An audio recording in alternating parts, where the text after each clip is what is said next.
Oi pessoal, tudo bem? Aqui é a Joyce e tá começando mais um vídeo aqui no canal. No vídeo de hoje eu vou responder algumas perguntas, na verdade uma pergunta mais específica que eu recebi nos comentários do meu vídeo da ETEC, que eu falei um pouquinho pra vocês como é o curso de técnico de enfermagem lá na ETEC que eu passei esse ano e conto pra vocês um pouquinho das matérias que eu tive, como é os horários, os professores, como são os trabalhos, e esclareceu a dúvida de bastante gente. E eu recebi bastante comentário me pedindo para falar como foi que eu estudei para conseguir passar no vestibulinho da ETEC, no curso mais concorrido que é o técnico de enfermagem. Bom, eu passei em 7º lugar, eu só não passei em 6º, porque a menina que passou em 6º, ela é mais velha do que eu, e na ETEC funciona que se você empata na pontuação, a pessoa que é mais velha acaba ficando na frente. Então eu considero que eu passei no 6º lugar também, porque a gente tirou a mesma pontuação. E como eu fiz para conseguir passar? Vou ser sincera com vocês que quando eu fiz o vestibular eu fiquei muito apreensiva um tempo depois, porque demorou um mês para sair o resultado. Eu fiquei com medo de não ter conseguido passar.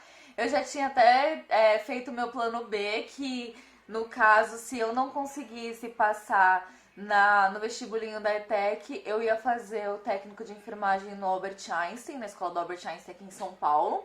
Só que a escola do Albert Einstein é uma escola particular, e é uma escola particular bem cara, mais cara do que uma faculdade.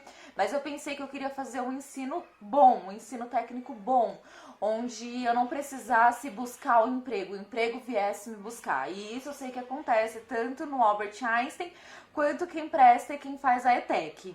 Então, depois que eu fiz a prova, eu passei todos os dias muito apreensiva, fiquei com muito medo de não conseguir passar, fiquei pesquisando vários vídeos sobre a pontuação, quanto eu precisava passar em média para conseguir entrar na lista dos convocados. Eu vi também que o tanto de número de vaga não é o tanto de pessoas que são chamadas, tanto é que são 40 vagas e no meu curso, nesse semestre, só foram chamadas 36 pessoas, porque 4 pessoas ficaram retidas por vários motivos. Pode ter sido por motivo de doença, porque precisou trancar, porque precisou se afastar por um tempo, e aí eles voltam no semestre seguinte.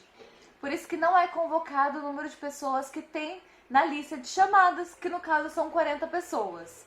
Eu pesquisei muito a respeito da pontuação, quantos pontos eu precisava fazer, fiquei com muito medo. Algumas pessoas me perguntaram quantos pontos eu fiz.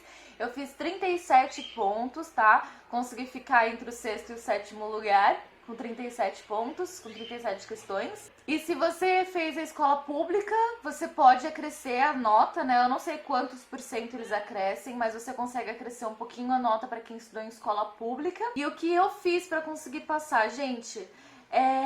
Isso foi uma coisa que aconteceu do nada, assim, na minha cabeça. Eu descobri que eu tava com uma doença em janeiro e que eu ia precisar fazer cirurgia, que eu ia precisar fazer tratamento, e aquilo me abalou muito, fiquei muito chateada. Eu fiquei com medo de morrer e eu pensei assim que eu queria trabalhar no hospital de todo jeito. Não importava pra mim se eu ia trabalhar como médica, se eu ia trabalhar como enfermeira, se eu ia trabalhar como técnico de enfermagem, como auxiliar de enfermagem, se eu ia trabalhar na farmácia. Eu queria estar no hospital. Então eu resolvi naquele momento, quando eu descobri que eu estava doente, que eu ia fazer uma coisa que fosse rápida, que eu fosse logo trabalhar no hospital, porque eu já enviei currículo para vários hospitais, eu nunca fui chamada, acho que porque para trabalhar no hospital precisa ter experiência, né, ou quem sabe uma indicação, e como eu não tenho ninguém na minha família que trabalha em hospital, e eu também não tenho experiência em hospital, eu nunca fui chamada. Então eu resolvi fazer o técnico de enfermagem e pela graça de Deus estava aberta as inscrições para o curso técnico de enfermagem na ETEC, eu não pensei 2 vezes e me inscrevi.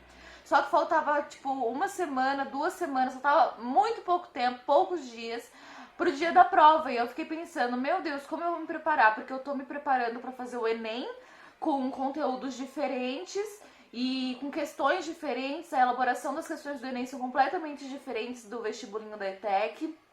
As questões de um vestibular tradicional são completamente diferentes da ETEC, o modelo é diferente, eu estava estudando por uma coisa e eu ia precisar prestar outro tipo de coisa. Então o que eu fiz, a minha estratégia foi simples, gente, é uma coisa que funciona, que já foi estudado, que é provado que isso funciona, é aquele negócio. Se você quer matar o monstro A, você tem que lutar para você matar o monstro A. Então, por exemplo, não adiantava eu estar estudando os conteúdos pro Enem para querer prestar a ETEC, porque são coisas diferentes. Como é que eu vou lutar boxe e eu vou ficar treinando Muay Thai? Não tem nada a ver uma coisa com a outra, entendeu? Então, o que foi que eu fiz? Como eu não tinha tempo para poder ficar pesquisando os temas e ficar estudando o tema, eu falei, eu vou pegar as provas anteriores e vou resolver as provas anteriores. E aí, o que foi que eu fiz? Eu imprimi provas dos anos anteriores. Imprimia do começo do ano e do meio do ano, do começo do ano e do meio do ano. Eu imprimi de uns 3 anos daqui para trás e resolvi todas as provas. Todos os dias eu fazia uma prova à noite. Eu começava a fazer a prova às 6 horas da tarde, mais ou menos entre 5 e 6 horas da tarde. Todos os dias à noite eu pegava uma prova pra fazer. Depois que eu terminava de fazer a prova, o que eu fazia? Eu corrigia a prova pra ver o que foi que eu errei. E se fosse uma coisa muito besta, claro, eu ficava me punindo naquilo, né? Ficava me penalizando, tipo, meu Deus, como que eu não prestei atenção nisso? Uma coisa tão besta, sabe? E se era uma questão de exatas que eu ficava, nossa, mas eu não entendi por que é essa questão, ou uma questão de química que eu não tenha entendido. O que eu fazia? Eu ia no YouTube rapidinho, ou eu ia diretamente no Google, digitava o começo da questão e eu via a resolução da questão completa, como foi que chegou até aquele resultado, então eu consegui entender. Então foi assim que eu consegui resolver as provas ETEC, que eu consegui passar numa ótima colocação, foi realmente resolvendo as questões dos anos anteriores. Então eu peguei todas as provas, eu imprimi, e pra gastar menos folha, menos tinta, o que eu fazia? Eu imprimia pequeno na folha, então ao invés de eu imprimir no tamanho comum, eu diminuía para caber mais questões na folha, ficava pequenininho, mas eu pelo menos conseguia reduzir o número de páginas. Outra coisa que eu fiz é porque eu já joguei fora. Depois que eu passei, já fiz faxina aqui. Como fica muito papel por causa dos meus estudos, eu acabo jogando fora, o que eu já não uso mais, que eu já usei. E eu imprimi as provas também em formato livreto. Então eu imprimi em tamanho A5. E aquilo foi muito bom porque me economizou muitas folhas. Eu também imprimia frente e verso. Eu primeiro imprimia as páginas pares, depois eu ia lá, virava as folhas e pedia para imprimir as páginas ímpares. E aí eu consegui imprimir prova para todos os dias. Eu ficava resolvendo as provas, todos os dias eu resolvia uma. E aquilo foi me dando mais ânimo, né? Porque as primeiras provas que eu fiz, eu lembro que teve até 2 provas seguidas que eu fiz que eu acertei 29 questões.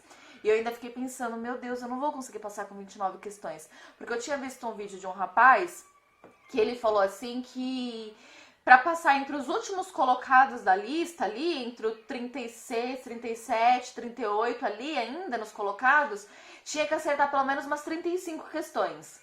E aí aquilo me abalou, mexeu comigo, porque eu tava acertando 29, 29, 30, 29, 28, 31. E eu fiquei pensando, meu Deus do céu, eu preciso acertar 40. Minha meta era aquilo, né? 40, eu preciso fazer 40 no vestibular. E aí eu fiquei fazendo as provas, todos os dias eu fazia, resolvia. O que eu não conseguia entender a resolução, eu buscava vídeo na internet pra eu conseguir ver como foi resolvido. E claro, né, entreguei na mão de Deus, porque Deus é que faz o nosso caminho. Eu sempre acreditei nisso, isso é o que eu tenho pra minha vida. Nada acontece se não for da vontade de Deus. Então eu sempre coloquei na minha mente que a vontade de Deus é sempre boa, perfeita e agradável. E quando eu fui fazer o vestibular, eu cheguei cedo na sala, eu fui a primeira que entrei na sala, eu sentei, eu orei, eu falei pra Deus que eu tava lá, que eu entregava pra Deus, que eu tinha feito o que eu pude fazer. E que se fosse meu, se aquele caminho fosse meu, se aquela estrada fosse minha, eu ia conseguir passar, independente de quantas pessoas iam prestar comigo, quantos concorrentes eu ia ter. Então eu sempre pensei assim, e se eu não passar, é porque não era pra eu passar, não era pra eu estudar aqui, não é pra eu fazer isso. E eu tinha isso na minha cabeça, então eu lutei, eu tentei, eu estudei bastante, eu fiz todas as provas que eu pude fazer, eu fiz provas todos os dias até o dia do vestibular. E eu tava assim, eu me preparei, eu tô preparada. Então se eu conseguir passar foi porque Deus quis, e se eu não conseguir passar também foi a vontade de Deus. E depois que eu orei, eu recebi a prova, e olha que engraçado, eu fiz uma das provas que eu resolvi. o tema da prova, porque o vestibulinho da ETEC ele é feito por tema. A redação do Enem, por exemplo, é o tema da redação, né? E o vestibulinho da ETEC é o tema da prova. Então, qual é o assunto que a prova vai tratar? Então, eu fiz uma das provas que eu fiz nos anos anteriores, o tema era sustentabilidade. Então, todas as questões que tinha, as 50 questões que tinham, eram problemas da matéria específica, química, matemática, português, biologia, todas, só que relacionado à área da sustentabilidade. E eu achei aquele tema fantástico, achei muito fácil, eu consegui fazer uma boa um bom acerto de questões. E eu fiquei pensando assim, poxa, porque como no Enem não repete tema, eu fiquei pensando assim, poxa, que pena, né, que esse tema de sustentabilidade já caiu. Olha, pensei assim, que pena que esse tema de sustentabilidade já caiu, porque se esse tema caísse na minha prova, meu Deus, eu tava feita. E olha só que coisa fantástica. Quando eu cheguei para fazer a prova, que eu recebi a prova, qual que era o tema da prova? Sustentabilidade. Eu nem acreditei quando eu peguei aquela prova que eu abri e que eu vi que era sustentabilidade. Nossa, eu fiquei muito feliz, eu fiz a prova super tranquila, eu fiz a prova calma, eu resolvi tudo com tranquilidade. Tiveram duas questões que eu fiquei bem chateada, porque era para eu ter feito um número maior de questões, que foi uma questão da família real portuguesa, quando eles vieram para o Brasil em 1808, e eu sabia aquilo, eu já tinha lido o livro 1808, e eu não sei o que foi que aconteceu na hora que eu olhei aquelas alternativas, eu falei assim, meu Deus, eu vi isso agora há pouco, eu acabei de estudar isso, como que era mesmo? E não lembrava, e acabei marcando errada, e depois que eu entreguei a prova, que eu cheguei no portão, eu sabia que eu tinha errado, eu sabia qual era a alternativa correta. E uma outra questão que eu também errei, que foi uma gafe assim, muito grande, que eu não sei o que foi que aconteceu, foi uma questão de biologia, que era uma questão sobre inquilinismo, parasitismo, comensalismo. E eu tinha visto isso há poucos dias e simplesmente na hora eu fiquei, meu Deus, o que é mesmo? Nossa, me deu um branco assim que eu fiquei, ai meu Deus, eu não acredito que eu não vou lembrar. E não consegui lembrar, até pulei a questão, falei, daqui a pouco eu lembro, daqui a pouco eu vi na minha cabeça qualquer resposta e eu vou lembrar. E realmente esqueci, acabei marcando errado essas duas questões, eu fiquei super chateada porque era pra eu ter feito uma pontuação maior. Mas mesmo assim eu consegui passar, eu fiquei muito feliz quando vi o resultado. Eu lembro que uns dias antes de sair o resultado acho que no dia 16 de junho. E uns dias antes de sair o resultado, eu sonhei que eu tinha passado em 5º lugar. Olha só que loucura. Sonhei que eu tinha passado em 5º lugar e eu acordava super feliz e ainda fiquei em dúvida. Eu falei assim, meu Deus, eu sonhei que eu passei em 5º lugar. Será que é um chamado de que eu vou passar? Ou será que é o contrário, que eu não vou passar? Aí eu fiquei mais apreensiva ainda e quando saiu o resultado que eu tava em 7º lugar, eu fiquei muito feliz mesmo. Eu fui lá, fiz a minha matrícula, tô muito contente, é uma escola maravilhosa, os professores são maravilhosos, meus amigos são maravilhosos, é uma turma excepcional e eu tô super feliz, eu já tô de férias, as aulas acabaram ontem, dia 9, e agora é férias, curtir. E os estágios começam no dia 3 de fevereiro. E aí, quando for no começo do ano, eu venho aqui de novo para poder contar como é que vai ser a divisão dos nossos estágios. Porque a gente vai ter uma reunião, depois a gente vai ter uma visita de campo pra gente conhecer o hospital, os setores dos hospitais, como vai ser a nossa rotina. E aí, no 3º dia, a gente começa efetivamente. Então, eu vou tirar um dia pra vir aqui pra contar pra vocês como é que vai ser o nosso estágio. Depois eu venho aqui pra contar como é que tá sendo, porque eu tô super feliz. E eu desejo a todos muito boa sorte. Eu espero que vocês passem, que vocês tenham essa experiência incrível que eu também tô sendo. É muito puxado. Às vezes a gente pensa assim, meu Deus, eu não aguento mais. Minhas aulas começavam às 7 da manhã, terminava meio-dia e 15. Sexta-feira, que as aulas práticas no laboratório, a gente ficava em pé a manhã todinha, com o pé doendo, com as costas doendo. E mesmo assim valeu muito a pena, é cansativo, mas eu espero muito que vocês tenham a graça de conseguir estudar na ETEC para fazer o curso que vocês querem fazer e que vocês fiquem muito felizes e realizados, assim como eu sou realizada também. Então eu desejo boa sorte para vocês nesse vestibular, um super beijo, fiquem com Deus e até o próximo vídeo. Tchau!